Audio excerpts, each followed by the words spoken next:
Feel good factory కింద వరి వేస్తే తక్కువ వస్తుంది కాబట్టి పామాయిల్ బెటర్ కాబట్టి అందరూ పామాయిల్కి వెళ్తున్నాం. కానీ మనం చేయాల్సింది ప్రతి ఒక్క రైతు ఇంకొక పక్క చెప్పు, ఈ 450 ఎకరాలు 455 ఎకరాల 424 ఎకరాలు. 420 ఎకరాల్లో మల్టీ క్రాప్ ఏమేమి ఉంది?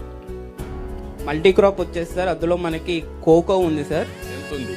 కోకో వచ్చేసి 164 ఎకరాలు ఉంది సార్. ఓకే, తర్వాత దాంట్లో మళ్ళీ మనకి సార్ 11 ఎకరాలు ఉంది సార్ అందులో. ఆ తర్వాత వచ్చేసరికి అందులో మనకి అరటి 17.6 ఎకరాలు ఉంది సార్. అది బిగినింగ్. అవును సార్, ఫస్ట్ 4 ఇయర్స్ లోపు వేసుకుంటున్నారు సార్.